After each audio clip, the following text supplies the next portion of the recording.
ডলারের বিনিময় হার ১১৭ টাকার আশপাশে রেখে সার্কুলার জারি করেছে বাংলাদেশ ব্যাংক। একই সাথে ব্যাংক ঋণের সুদ হারে স্মার্ট রেট পদ্ধতি বাতিল করে বাজারের ওপর ছেড়ে দেওয়া হয়েছে। বুধবার বিকেলে এ সংক্রান্ত দুটি সার্কুলার জারি করে কেন্দ্রীয় ব্যাংক। বিশ্লেষকরা বলছেন, নতুন সিদ্ধান্তে সাময়িকভাবে আমদানি ব্যয় বাড়লেও দীর্ঘমেয়াদে অর্থনীতিতে ইতিবাচক প্রভাব পড়বে। সবশেষ প্রান্তিকের মুদ্রানীতি ঘোষণার সময়ই ডলারের বিনিময় হার নির্ধারণে একটি সীমা বেঁধে দেয়া বা ক্রলিং পেগ পদ্ধতি প্রবর্তনের ঘোষণা দেয় বাংলাদেশ ব্যাংক। বৈশ্বিক অর্থলগ্নিকারী সংস্থা IMF এর প্রতিনিধিদের সাথে কয়েক দফা বৈঠকের পর এবার সেই পদ্ধতি চালুর ঘোষণা দিল সংস্থাটি।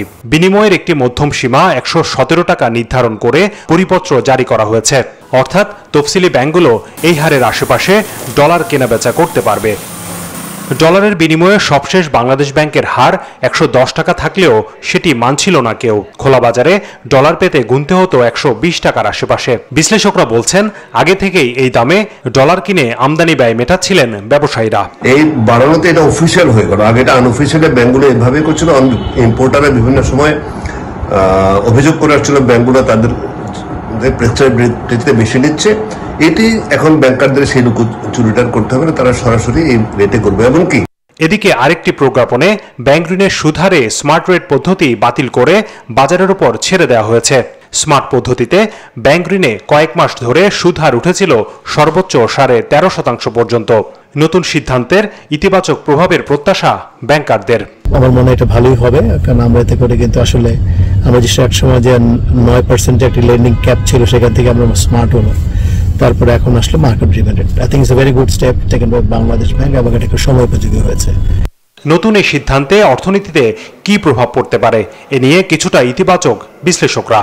এটা আরো আগের থেকে যদি আমরা শুরু করতাম এবং গ্র্যাজুয়ালি যখন সে ফর এক্সাম্পল 92-93 ছিল, তখন যদি ওইটাকে আমরা গ্র্যাজুয়ালি 97-98 দিক থেকে নিয়ে আসতাম, তাহলে হয়তো ইম্প্যাক্টটা একবারে বাড়ালে যতটা হয়, আপনি যদি গ্র্যাজুয়ালি করেন তাহলে কিন্তু অতটা হয় না। সঙ্গত কারণে ইম্পোর্ট যারা করেন তাদের উপরে প্রেশার পড়বে, বিকজ তাদের জন্য এটা মোর এক্সপেন্সিভ হবে। বছর জুড়ে ব্যাংকিং খাতে বিভিন্ন সংস্কার আনতে পরামর্শ দিয়ে আসছিল IMF। বিশেষ করে ঋণের তৃতীয় কিস্তি ছাড়ের আগে ডলারের বিনিময় হার ও সুদের হার বাজারের উপর ছেড়ে দিতে বারবার পরামর্শ দেয় সংস্থাটি। সূত্র বলছে, আগামী জুনেই ঋণের এই কিস্তি ছাড় করবে IMF, যার পরিমাণ ৬৮ কোটি ডলার বা প্রায় ৮,০০০ কোটি টাকা। হোসাইন শাহাদাত, নিউজ 24, ঢাকা।